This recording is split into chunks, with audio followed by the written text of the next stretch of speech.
নমস্কার। রবীন্দ্রনাথ এবং অদ্বৈত দর্শন, অর্থাৎ রবীন্দ্র দর্শন এবং অদ্বৈত দর্শনের মধ্যে একটি তুলনামূলক আলোচনা করার জন্য আমরা এখানে উপস্থিত হয়েছি এবং এই আলোচনায় আপনাদের সবাইকে স্বাগত জানাই। আমরা এই আলোচনায় সমগ্র রবীন্দ্র দর্শন যেমন তুলে ধরতে পারবো না, তেমনি রবীন্দ্রনাথের সমগ্র রচনা তাকেও আমরা তুলে ধরার এই সীমিত পরিসরে সম্ভব নয়। কিন্তু রবীন্দ্রনাথের একটি বহুল পরিচিত কবিতা, সেই কবিতার মধ্যে রবীন্দ্রনাথের উপলব্ধি এবং রবীন্দ্রনাথের যে দর্শন, সেটিকে আমরা অদ্বৈত বেদান্তের সাথে তুলনা করব। দেখব অদ্বৈত বেদান্ত দর্শনের এবং রবীন্দ্র ভাবনার মধ্যে কোথায় মিল, কোথায় অমিল, অর্থাৎ একটা তুলনামূলক আলোচনা। ভারতীয় দর্শনের ইতিহাসে এমন কিছু প্রশ্ন আছে যা যুগে যুগে মানুষের মনকে আলোড়িত করেছে। আমি কে? এই জগতের প্রকৃত স্বরূপ কি? কেন সে সৃষ্টি করে? মানুষ কেন সৃষ্টি করে? আবার কেন সে হারায়? কেন সে ত্যাগ করে? এবং শেষ পর্যন্ত কোন সত্যের দিকে তার যাত্রা? উপনিষদের ঋষি এই প্রশ্নের উত্তর খুঁজেছেন ধ্যানের নিস্তব্ধতায়, আর সেই একই অনুসন্ধানকে রূপ দিয়েছেন কবিতার সুরে, নদীর জলে, আকাশের আলোয় এবং মানুষের হৃদয়ের গভীরতম অভিজ্ঞতায়। এই কারণে আজ আমরা যে দুটি জগতের মধ্যে সংলাপ স্থাপন করতে চলেছি, তারা পরস্পর বিচ্ছিন্ন নয়। একদিকে অদ্বৈত বেদান্ত, যেখানে ঘোষণা করা হয় ব্রহ্মই একমাত্র সত্য এবং মানুষের মুক্তি আত্মস্বরূপের জাগরণে। অন্যদিকে সোনার তরী, যেখানে এক কৃষকের ফসল, এক নদী, এক তরী এবং এক নীরব বিদায়ের মধ্যে রবীন্দ্রনাথ মানুষের সমগ্র জীবন দর্শনকে প্রতীকের ভাষায় প্রকাশ করেছেন। প্রথম দর্শনে মনে হতে পারে যে এই দুটি সম্পূর্ণ ভিন্ন জগৎ। একটি দর্শন, একটি কবিতা, একটি যুক্তির নির্মাণ, অন্যটি অনুভূতির প্রকাশ। কিন্তু গভীরভাবে পাঠ করলে দেখা যায় উভয়ের অন্তরে একই প্রশ্ন স্পন্দিত হচ্ছে। মানুষের প্রকৃত সম্পদ কি? যা আমরা অর্জন করি তা কি সত্যি আমাদের, নাকি জীবনের সমস্ত অর্জন একদিন বৃহত্তর সত্যের কাছে সমর্পিত হয়? এই প্রশ্নের উত্তর খুঁজতে গিয়েই আজকের আলোচনায় আমরা উপনিষদের ব্রহ্মতত্ত্বকে যেমন আনব, অদ্বৈত বেদান্তের মায়া ও আত্মদর্শন যেমন বোঝার চেষ্টা করব, সেই সঙ্গে ভগবদ্গীতার নিষ্কাম কর্মযোগ এবং তার পাশাপাশি আমরা তুলে আনব রবীন্দ্রনাথের সোনার তরী কবিতা। প্রয়োজনে অন্যান্য সাধকের, দার্শনিকের অন্তর্দৃষ্টিও, তারও সাহায্য আমরা নেব। তবে আমরা এখানে কোনো জোর করে কোনো মিল খোঁজার চেষ্টা করব না, বরং আমরা দেখব কোথায় রবীন্দ্রনাথ সেই অদ্বৈত বেদান্তেরই উত্তরাধিকার বহন করে চলেছেন, কোথায় তিনি সেই ঐতিহ্যকে এক নতুন অর্থ দিয়েছেন এবং তিনি কোথায় সম্পূর্ণ স্বতন্ত্র এক দর্শনেরও জন্ম দিয়েছেন। আমাদের এই যে আলোচনা, তার মূল প্রতিপাদ্য একটি বাক্যে প্রকাশ করা যায় যে অদ্বৈত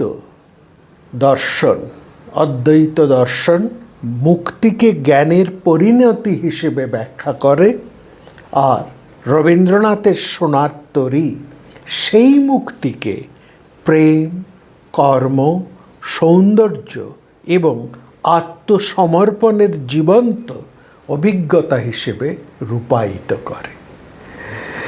এই দৃষ্টিভঙ্গি থেকেই আমরা এই সোনার তরীকে আজ কেবল একটা কবিতা হিসেবে নয়, বরং ভারতীয় দর্শনের সাথে সংলাপরত এক গভীর দার্শনিক কাব্য হিসেবে পাঠ করব।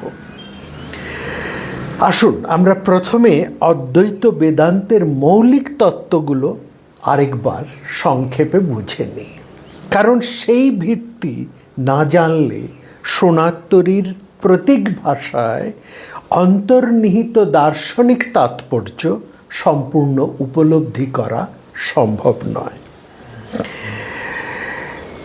অদ্বৈত বেদান্তের মূল ঘোষণা সত্য এক, সেই সত্যই ব্রহ্ম।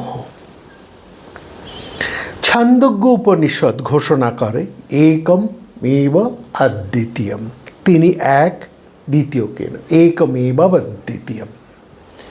আবার সর্বং খলিদং ব্রহ্ম, এই সমগ্র বিশ্বই ব্রহ্ম।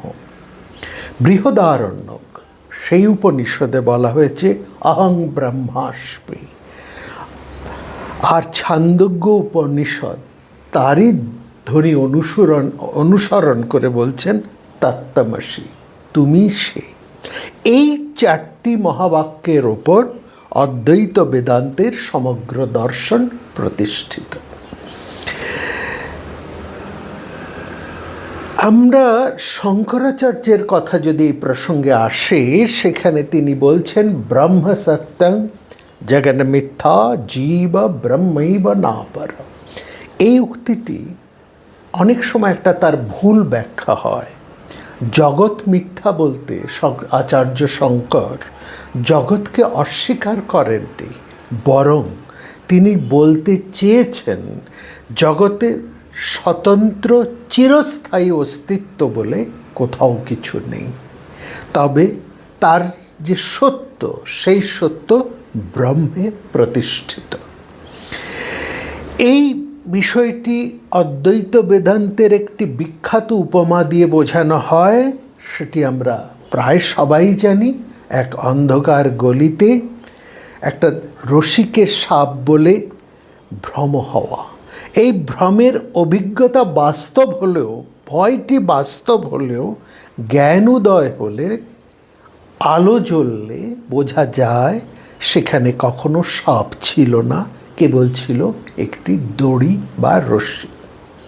ঠিক তেমনি বহুত্ব আমাদের অভিজ্ঞতা স্তরে সত্য, কিন্তু পরমার্থে একমাত্র সত্য হচ্ছে ব্রহ্ম। এখন প্রশ্ন, এই দর্শনের সাথে রবীন্দ্রনাথের সোনার তরীর সম্পর্ক কোথায়? প্রথম দৃষ্টিতে মনে হয় সম্পর্ক খুবই সামান্য। সোনার তরী তো নদী, ফসল, নৌকো এবং এক কৃষকের কাব্য, কিন্তু এখানেই রবীন্দ্রনাথের প্রতীকের বিস্ময়। তিনি কখনো দর্শনের ভাষায় কথা বলেন না, তিনি দৃশ্যের ভাষায় কথা বলেন। যে নদী, যে তরী, যে ফসল, এগুলো কেবল বস্তু নয়, এগুলো মানুষের অস্তিত্বের প্রতীক। অদ্বৈত বেদান্ত যেমন দৃশ্যমান জগতের অন্তরে একটি অখণ্ড সত্যের সন্ধান করে, রবীন্দ্রনাথও দৃশ্যমান জীবনের অন্তরে এক গভীর আধ্যাত্মিক তাৎপর্য আবিষ্কার করেন। তবে এখানে একটা সূক্ষ্ম পার্থক্য রয়েছে। অদ্বৈত বেদান্তের কাছে বা শঙ্করাচার্যের যুক্তিতে মুক্তির প্রধান পথ হলো জ্ঞান, জ্ঞানযোগ। আত্মা যখন উপলব্ধি করে যে সে স্বয়ং ব্রহ্মস্বরূপ, তখন সমস্ত অজ্ঞান অবিদ্যার অবসান ঘটে। কিন্তু রবীন্দ্রনাথের কাছে মানুষের আত্মবিকাশ কেবল জ্ঞানের মাধ্যমে নয়, তিনি জ্ঞানের সঙ্গে সৌন্দর্য, প্রেম, কর্ম এবং সৃষ্টিশীলতাকেও প্রাধান্য দিয়ে থাকেন। এই কারণে তার কবিতায় প্রকৃতি নিছক মায়ার আবরণ মাত্র নয়, প্রকৃতি আনন্দের ভাষা, সৃষ্টির ভাষা এবং ঈশ্বরীয় প্রকাশের এক উন্মুক্ত ক্ষেত্র। এই প্রসঙ্গে রবীন্দ্রনাথ তার সাধনা গ্রন্থে বলেছেন এবং তিনি সেখানে দেখিয়েছেন যে উপনিষদের ব্রহ্ম মানুষের জীবন থেকে বিচ্ছিন্ন কোনো পরম সত্তা নয়। তিনি মানুষের সম্পর্ক, কর্ম এবং সৌন্দর্য বোধের মধ্যেই উপলব্ধ হন বা তার উপলব্ধি ঘটে। এই দৃষ্টিভঙ্গি অদ্বৈতের বিরোধিতা নয়, বরং তার এক কাব্যিক সম্প্রসারণ। আজকের আলোচনায় আমরা এই সিদ্ধান্তে পৌঁছতে পারি, যেখানে অদ্বৈত বেদান্ত আমাদের অস্তিত্বের একত্বের শিক্ষা দেয়, সেখানে রবীন্দ্রনাথ আমাদের শেখান অভিজ্ঞতার একত্ব। শঙ্করাচার্য বলেন জীব ও ব্রহ্ম অভিন্ন, রবীন্দ্রনাথ দেখান মানুষ, প্রকৃতি, সৌন্দর্য, প্রেম এবং কর্ম সব মিলিয়ে সেই অভিন্ন সত্যের অভিজ্ঞতা। এই পার্থক্যটা মনে রাখা খুব জরুরি, কারণ যখন আমরা সনাতনী প্রতীকগুলো বিশ্লেষণ করব, তখন দেখা যাবে নদী, ধান, তরী এবং মাঝি কোনো কাহিনীর উপাদান মাত্র নয়, তারা ভারতীয় দর্শনের চিরন্তন প্রশ্নগুলিরই এক কাব্যিক রূপ। অদ্বৈত বেদান্তের যে মৌলিক তত্ত্ব, সেটা তো আমরা আলোচনা করলাম। এবার রবীন্দ্রনাথের সোনারতরীর কবিতার অন্তর্নিহিত প্রতীকগুলোর দিকে একটু আমাদের দেখা দরকার।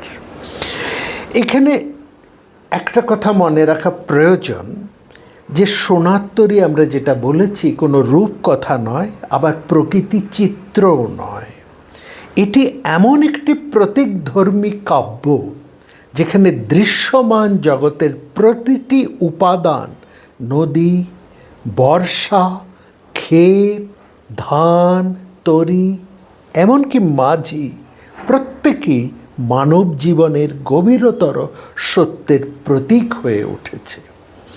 এই প্রতীকগুলো কি কেবল কাব্যিক, নাকি এদের মধ্যেও ভারতীয় দর্শনের একটা সুষ্ঠু অন্তঃপ্রবাহ রয়েছে?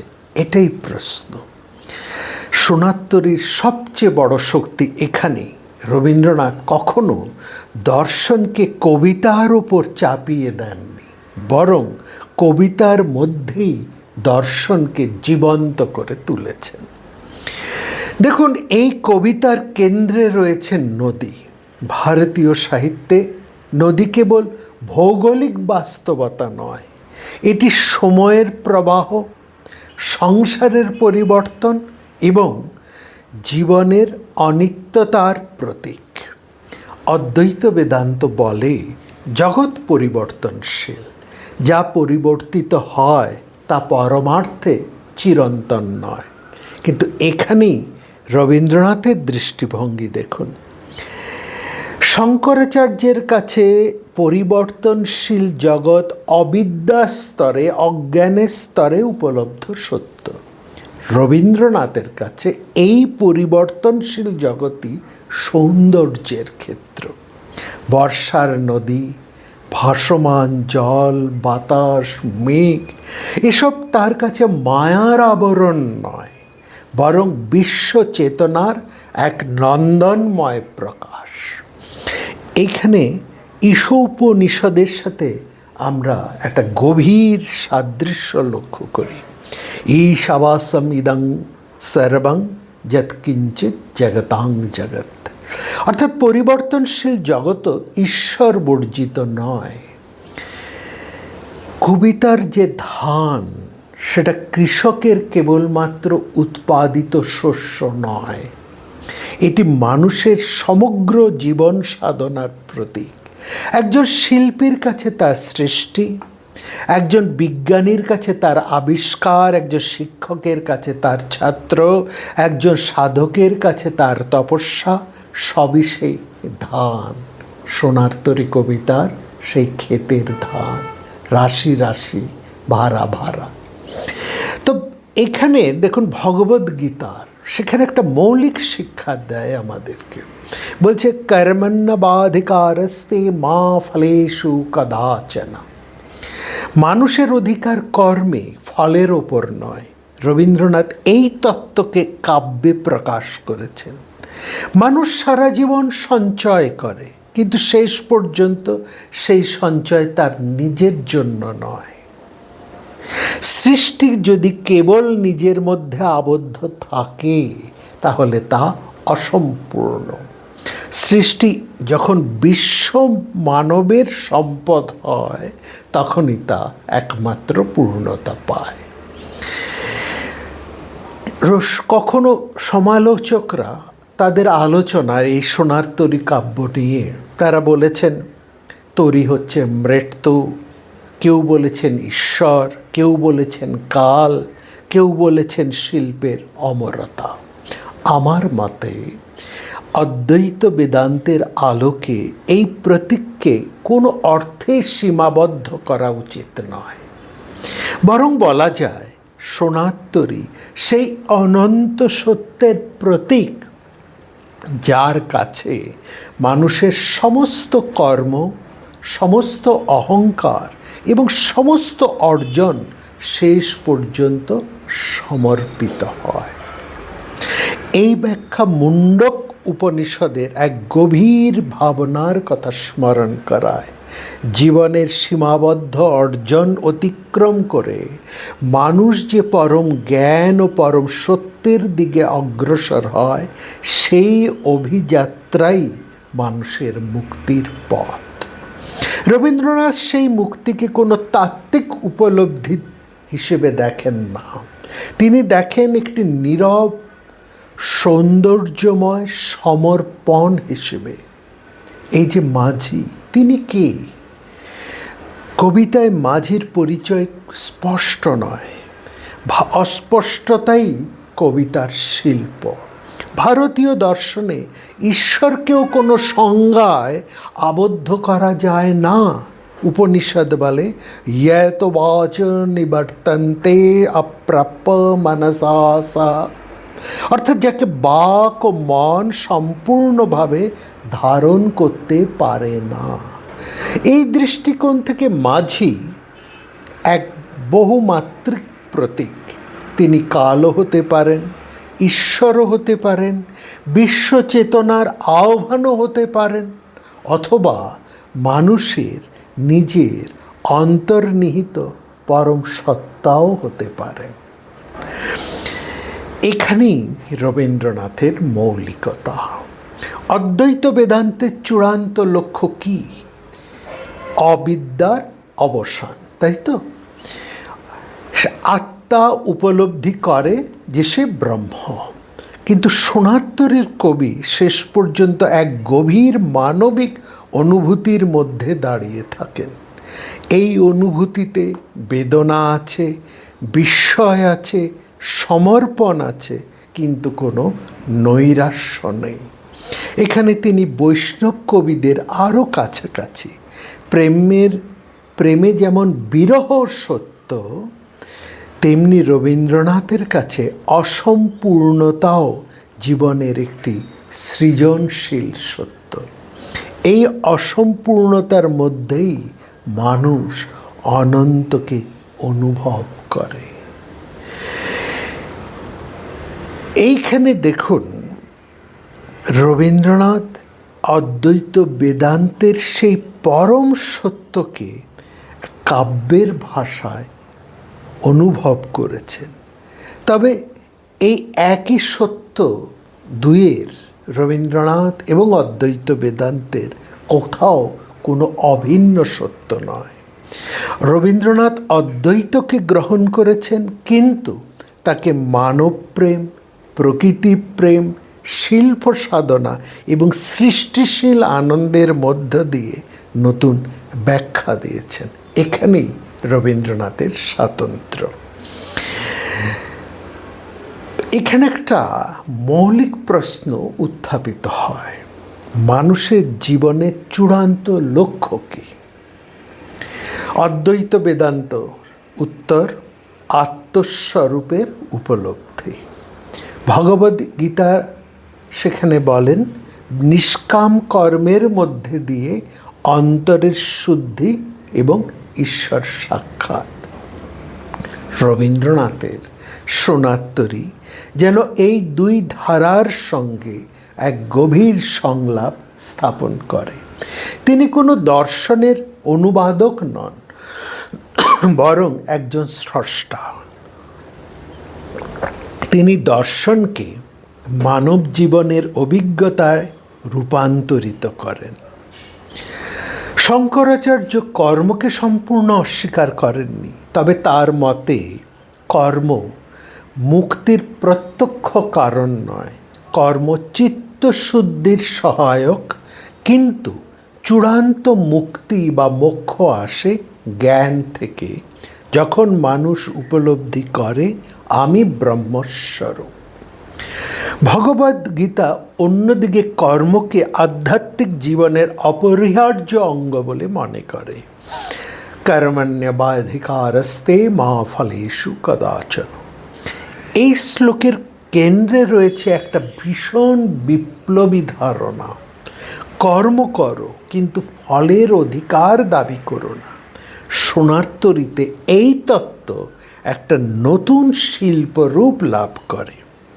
কবিতার কৃষক তার শ্রমের ফল উৎপন্ন করেন, কিন্তু শেষ পর্যন্ত সেই ফসল নিজের কাছে ধরে রাখতে পারেন না।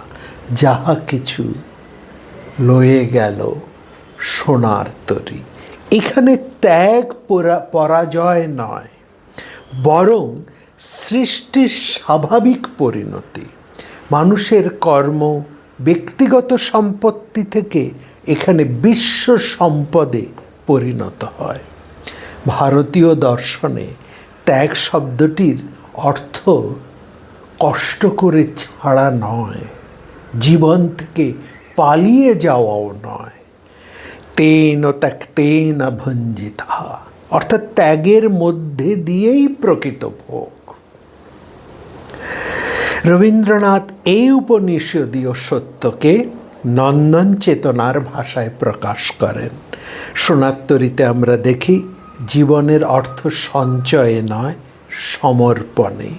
মানুষ যত নিজেকে সৃষ্টির বৃহত্তর কল্যাণে উৎসর্গ করতে শেখে, ততই তার জীবন গভীর হয়। এইখানেই রবীন্দ্রনাথের দৃষ্টি কোথাও শঙ্করাচার্যের থেকে একটু পার্থক্য। শঙ্করের ত্যাগ মূলত অবিদ্যার পরিত্যাগ, রবীন্দ্রনাথের ত্যাগ অহংকারের পরিত্যাগ। তার কাছে জগৎ পরিত্যাজ্য নয়, জগৎকে ভালোবেসে সৃজনের মধ্যে দিয়ে তারপর তাকে ছেড়ে দিতে শেখাই প্রকৃত ত্যাগ। অদ্বৈত বেদান্তে মুক্তি হলো আত্মা ও ব্রহ্মের অভেদ উপলব্ধি, কিন্তু রবীন্দ্রনাথের মুক্তি একটি সম্পর্কময় অভিজ্ঞতা। মানুষ যখন নিজের সৃষ্টিকে, নিজের প্রেমকে, নিজের জীবনকে বৃহত্তর সত্যের সঙ্গে যুক্ত করে, তখন সে মুক্তির স্বাদ পায়।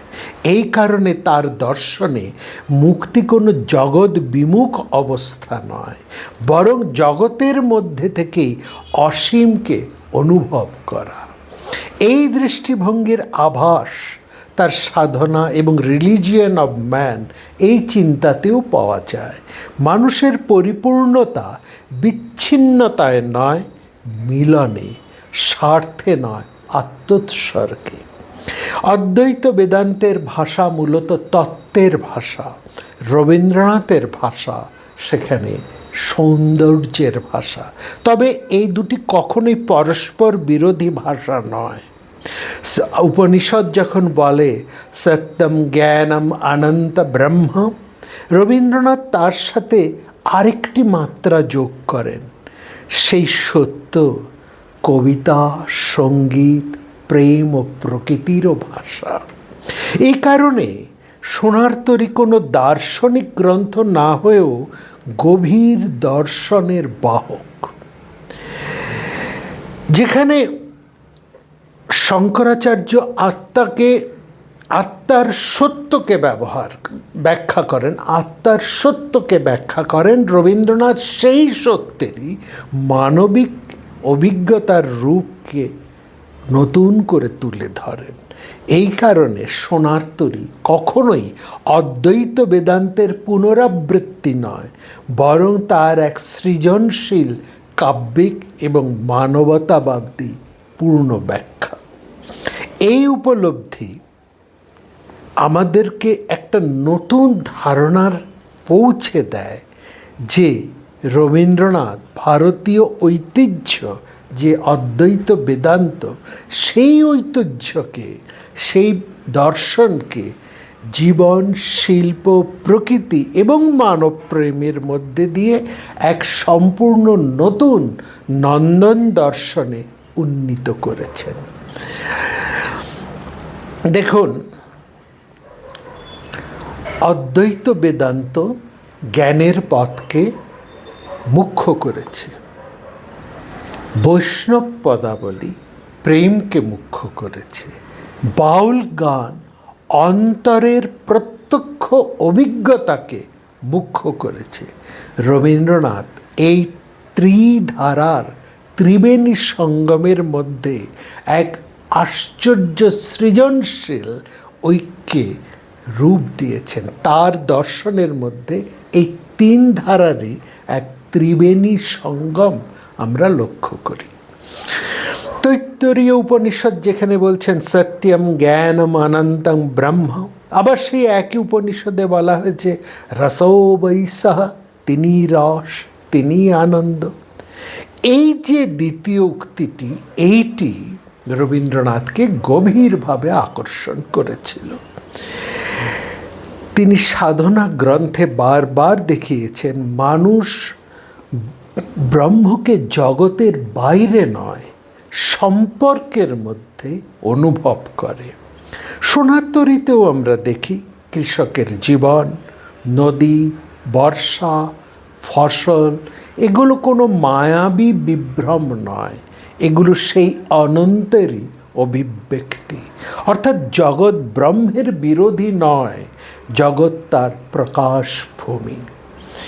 মধ্যযুগীয় বৈষ্ণব কবিরা প্রেমকে আধ্যাত্মিকতার সর্বোচ্চ ভাষায় উন্নীত করেছিলেন। সেখানে আমরা পাই সবার উপরে মানুষ সত্য, তাহার উপরে নাই। এই উক্তি তো মানবতার ঘোষণা মাত্র নয়, এটি বৈষ্ণব আধ্যাত্মিকতারও ভিত্তি। মানুষের হৃদয়ে ঈশ্বরের আবাস, তাই তো? রবীন্দ্রনাথ এই বিষয়কে আবার দেখুন নতুনভাবে প্রকাশ করেছেন। সোনার তরীতে মানুষের যে অসম্পূর্ণতা, অপূর্ণ সমর্পণ এবং অনন্তের প্রতি আকর্ষণ, এই সমস্ত যেন বৈষ্ণব বিরহের এক আধুনিকতর রূপ। তিনি সেখানে রাধাকৃষ্ণের লীলায় সীমাবদ্ধ থাকেন না, সমগ্র মানব জীবনকেই সেই বিরহের ক্ষেত্র করে তোলেন। আমরা বাউল কবিতার মধ্যে একটি বিখ্যাত গান শুনি, খাঁচার ভিতর অচিন পাখি কমনে আসে যায়। এই অচিন পাখি মানুষের অন্তর্নিহিত চৈতন্যের প্রতীক।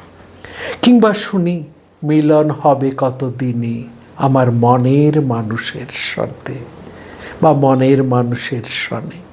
এখানে মনের মানুষ কোনো বাহ্যিক দেবতা নন, তিনি অন্তর্যামী। রবীন্দ্রনাথ এই অন্তর্যামীর ধারণাটাকে বিশ্ব চেতনার সঙ্গে যুক্ত করেন। সোনার তরীর কৃষক বাইরে নদীর তীরে দাঁড়িয়ে থাকলেও তার প্রকৃত যাত্রা কিন্তু অন্তরের দিকে। এখানে বাউল, উপনিষদ, সমস্ত দর্শন, পদাবলী সব একই সূত্রে গাথা। উপনিষদ যেখানে বলছে আত্মা বা আরে দ্রষ্টব্য, বাউল সেখানে বলছে মনের মানুষকে খুঁজে নাও।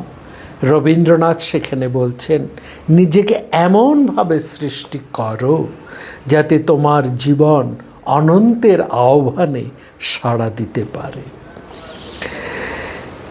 এই শঙ্করাচার্যের জগতের অনিত্যতাকে যেখানে জোর দিয়ে দেখাচ্ছেন, রবীন্দ্রনাথ সেখানে জগতের আনন্দময়তাকে আবিষ্কার করছেন। তিনি উপনিষদের আনন্দকে, রসকে নতুন কাব্য ভাষা দিয়েছেন। এই জন্য রবীন্দ্রনাথের দর্শনকে কেবল অদ্বৈত বললে সেটা অসম্পূর্ণ থেকে যায়, বরং একে আনন্দময় অদ্বৈত কিংবা সম্পর্কময় অদ্বৈত বলা অধিক উপযুক্ত। এখানে ব্রহ্ম কেবল জ্ঞানের বিষয় নন, তিনি সৌন্দর্যের বিষয়। কেবল তিনি উপলব্ধির নন, তিনি সৃষ্টিরও। তিনি কেবল নীরব ধ্যানের নন, নীরব ধ্যানের বিষয় নন, তিনি সঙ্গীত, কবিতা, প্রেম, প্রকৃতি এবং মানব সেবার মধ্যেও সমানভাবে প্রকাশিত। এই কারণে সোনার তরীকে কেবল প্রতীকবাদী কবিতা বললে তার পূর্ণ মূল্যায়ন হয় না। এটি ভারতীয় দর্শনের একটি আধুনিক ভাষা। এখানে উপনিষদের ব্রহ্ম আছে, গীতার নিষ্কাম কর্ম আছে, শঙ্করের অদ্বৈতের প্রতিধ্বনি আছে, বৈষ্ণবের প্রেম আছে, বাউলের অন্তর্সাধনা আছে, কিন্তু সব শেষে রয়েছে রবীন্দ্রনাথের নিজস্ব উপলব্ধি। মানুষের জীবন তখনই সার্থক যখন সে তার সৃষ্টিকে, তার প্রেমকে এবং তার কর্মকে বিশ্ব মানবের উদ্দেশ্যে সমর্পণ করতে পারে। এই সমর্পণ পরাজয়ের নয়, এটাই মুক্তি। এই উপলব্ধি বা এই মুক্তি সংসার ত্যাগ করে নয়, সংসারের মধ্যেই অনন্তকে আবিষ্কার করে। এই উপলব্ধি সোনার তরীকে ভারতীয় দর্শনে এক অনন্য কাব্যিক দলিলে পরিণত করেছে। এখানে শঙ্করাচার্যের অদ্বৈত যেমন বলে তুমি ব্রহ্ম, রবীন্দ্রনাথের সোনার তরী আমাদের শেখায় তোমার জীবনকে এমনভাবে তুলে ধরো যাতে সেই ব্রহ্ম তোমার কর্ম, প্রেম ও সৌন্দর্যের মধ্যে দিয়ে সমগ্র জগতে প্রকাশিত হয়। এই উপলব্ধির মধ্যে দিয়েই জ্ঞানের দর্শন থেকে রবীন্দ্রনাথের আনন্দময় দর্শন উত্তীর্ণ হয়ে ওঠে। দেখুন, আমরা রবীন্দ্রনাথ ওই যে উপনিষদের বা বেদান্ত দর্শনের যে চারটি মহাবাক্য, তত্ত্বমসি, প্রজ্ঞানং ব্রহ্ম, অহং ব্রহ্মাস্মি কিংবা অয়মাত্মা ব্রহ্ম, এই সত্যকে অস্বীকার করে না, বরং তিনি উপনিষদীয় চেতনার অন্যতম একজন শ্রেষ্ঠ আধুনিক ব্যাখ্যা। তার প্রশ্ন অন্যত্র। তিনি জানতে চান যদি ব্রহ্ম সর্বত্র বিরাজমান হয় তবে মানুষের প্রেম, শিল্প, সঙ্গীত, প্রকৃতি, সৃজনশীলতা এসবের তাৎপর্য কী? এখানেই রবীন্দ্রনাথের মৌলিকতা। তার কাছে ব্রহ্ম কেবল দার্শনিক সত্য নয়, তিনি আনন্দ, সৌন্দর্য, সৃষ্টি, সম্পর্ক এবং অবশ্যই মানব প্রেম। এই ভাবনা আমরা তৈত্তরীয় উপনিষদের মধ্যে পাই। রসবৈশ্য, পরম সত্তা, রসময়, তিনি আনন্দময়। এটাই রবীন্দ্রনাথের নন্দন তত্ত্ব।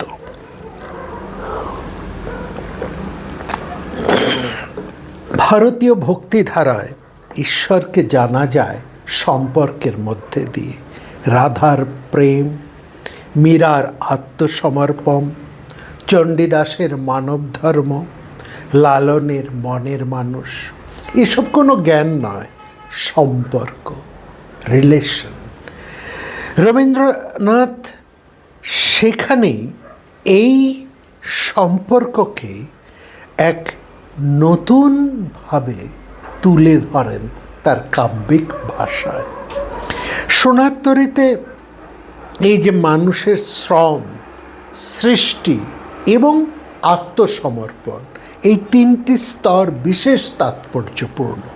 এখানে মানুষ নিজের কর্মকে আঁকড়ে ধরে না, সে তাকে বৃহত্তর সত্যের হাতে সমর্পণ করে।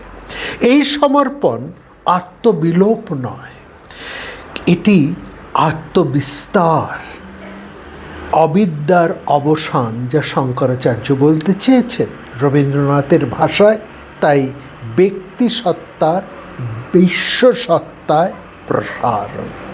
এখানে অদ্বৈত সম্পর্কের মধ্যে বা অদ্বৈত সম্পর্কের মধ্যে প্রাণ পায়। তৈত্তরীয় উপনিষদ যেখানে ঘোষণা করেন, উদ্ঘোষণ করেন, আনন্দ ব্রহ্মেতি ব্যজানাৎ, ব্রহ্ম আনন্দ স্বরূপ, রবীন্দ্রনাথ সেই আনন্দকে জীবনের কেন্দ্রে স্থাপন করেন। তার কাছে মুক্তি মানে পৃথিবী থেকে পালিয়ে যাওয়া নয়, যেখানে তিনি বারবার ঘোষণা করেছেন। হ্যাঁ, এই জীবনের মধ্যেই তিনি আনন্দের স্বাদকে উপলব্ধ করবেন। যে ত্যাগটা তার কাছে মানে মোক্ষ তার কাছে বড় কিছু না, এই জগতের মধ্যেই লভিব আনন্দের স্বাদ, তিনি এটাকে বলেছেন। তাই তো এই কথাই তিনি বারবার কবিতার মধ্যে বলে চলেছেন। যেখানে অদ্বৈত বেদান্তের সেই মুখ্য জ্ঞান, রবীন্দ্রনাথ সেই জ্ঞানের সাথে প্রেম এবং সৌন্দর্যকে যুক্ত করছেন। যেখানে অদ্বৈত বেদান্তের মধ্যে আমরা পাচ্ছি মোক্ষ বা মুক্তির ধারণা, রবীন্দ্রনাথের কাছে সেইটি পূর্ণতার ধারণা। যেখানে অভেদ হচ্ছে অদ্বৈত বেদান্তের মূল কথা, সেখানে রবীন্দ্রনাথ বলছেন সম্পর্কময় অভেদ। এই অভেদের মধ্যে একটা সম্পর্ক স্থাপন করছেন রবীন্দ্রনাথ, এটা বিশেষভাবে লক্ষ্য করার। যেখানে অদ্বৈত বেদান্তের মূল উদ্দিষ্ট হচ্ছেন সেই ব্রহ্ম, রবীন্দ্রনাথ সেখানে ব্রহ্মকে দেখছেন আনন্দ স্বরূপ রূপে। কেবল বিরাট এই অর্থে নয়, কেবল চেতন স্বরূপ এই অর্থেও নন, তিনি বিরাট তো বটেই, চেতন তো বটেই, এবং তিনি সেই সঙ্গে আনন্দ স্বরূপ। আত্ম উপলব্ধি রবীন্দ্রনাথের আত্মপ্রকাশ। মায়াকে অতিক্রম রবীন্দ্রনাথের কাছে জগতের মধ্যেই অসীম উপলব্ধি। এই তুলনা কোনোভাবেই অদ্বৈত বেদান্তকে খণ্ডন করে না, বরং তিনি ওই অদ্বৈত ভিত্তির উপর দাঁড়িয়েই এক নতুন ভাষা নির্মাণ করেন।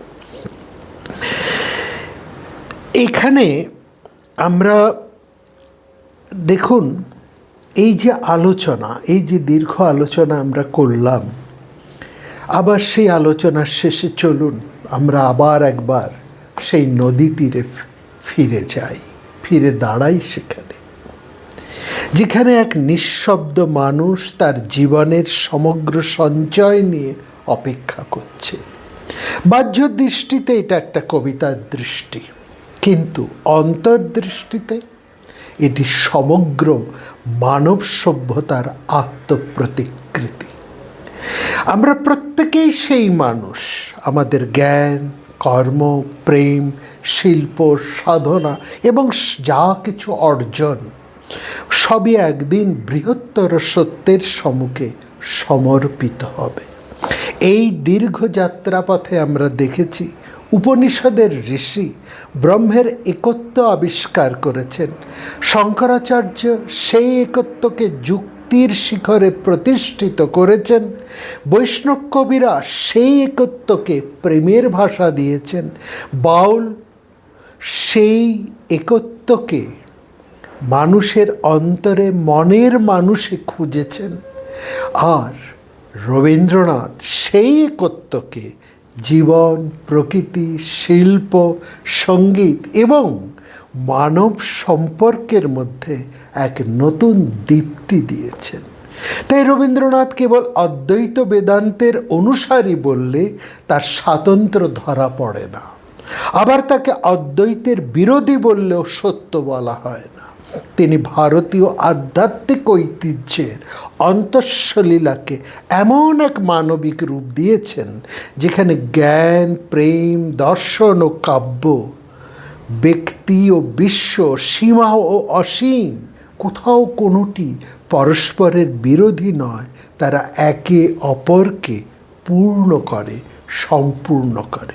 এই কারণে এই সোনার তরী আমাদের শেখায় জীবনের মূল্য সঞ্চয়ে নয়, সমর্পণে, অধিকারে নয়, অংশীদারিত্বে, আত্মগৌরবে নয়, আত্মবিস্তারে। এই উপলব্ধি উপনিষদেরই আহ্বানেরই যেন এক আধুনিক প্রতিধ্বনি। ঈশাবাস্যং সর্বং যৎকিঞ্চিৎ জগতং জগৎ আনন্দ ব্রহ্মেতি ব্যজনা। এই দুই মন্ত্রের মধ্যেই রবীন্দ্রনাথের সমগ্র জীবন দর্শনের দুটি স্তম্ভ নিহিত আছে। বিশ্ব ঈশ্বরময় আর সেই ঈশ্বর আনন্দময়। তাই মানুষের কর্তব্য জগৎকে অস্বীকার করা নয়, জগৎকে এমনভাবে গ্রহণ করা যাতে তার মধ্যে অসীমের দীপ্তিকে অনুভব করা যায়। এখানেই সোনার তরী আধুনিক মানুষের জন্য নতুন অর্থ লাভ করে। আজ আমরা প্রযুক্তিতে উন্নত, তথ্যে সমৃদ্ধ, কিন্তু সম্পর্কের সংকটে ভীষণভাবেই আক্রান্ত। তাই আমাদের মধ্যে এত কিছু থাকা সত্ত্বেও এত অবসাদ, এত হতাশা, এত বিদ্বেষ, এত অসূয়া। ব্যক্তি স্বার্থের বিস্তার ঘটেছে, অথচ আত্মার পরিসর অনেক সময় সংকুচিত হয়ে চলেছে। এই প্রেক্ষাপটে রবীন্দ্রনাথের শিক্ষা আমাদের মনে করিয়ে দেয় মানুষের শ্রেষ্ঠ অর্জন সেটাই যা নিজের সীমানা অতিক্রম করে অন্যের জীবনকে সমৃদ্ধ করে তোলে। এই কারণে আজকের আলোচনার শেষে আমরা এটা বলতে পারি, এই রবীন্দ্রনাথের দর্শন কেবল অদ্বৈত দর্শন মাত্র নয়, এটি একটি সম্পর্কময় অদ্বৈত দর্শন। এই পরিভাষাটি কোথাও রবীন্দ্রনাথ ব্যবহার করেননি, তার ব্যবহৃত শব্দও নয়, কিন্তু তার রচনার সমগ্র পাঠ আমাদের এমন একটি ব্যাখ্যার দিকে নিয়ে যায় যেখানে অদ্বৈত কেবল অস্তিত্বের অভেদ নয়, বরং সম্পর্কেরও অভেদ। এখানে ব্রহ্ম মানুষের থেকে দূরে নন, তিনি মানুষের সৃষ্টিশীলতা, নৈতিকতা, প্রেম, সৌন্দর্যবোধ এবং বিশ্ব মানবতার মধ্যেই প্রকাশিত। এই ব্যাখ্যাকে যদি আমরা গ্রহণ করতে পারি, এই ধারণাকে যদি আমরা উপলব্ধি করতে পারি, তবে এটা আমরা বলতে পারবো রবীন্দ্রনাথ কখনোই অদ্বৈত দর্শনের মূল ভাবকে পরিত্যাগ করেননি। তিনি তাকে জীবনের পূর্ণতর অভিজ্ঞতায় প্রসারিত করেছেন। এই জন্য সোনার তরী কোনো একটা নির্দিষ্ট যুগের কবিতা নয়, এটি মানুষের অন্তহীন যাত্রার প্রতীক। সব মানুষের যেখানে যে আছে, প্রতিটি মানুষ একদিন নিজের ধান নিয়ে, নিজের সমস্ত অর্জিত সম্পদ নিয়ে সেই অনন্ত তরীর সামনে দাঁড়ায়।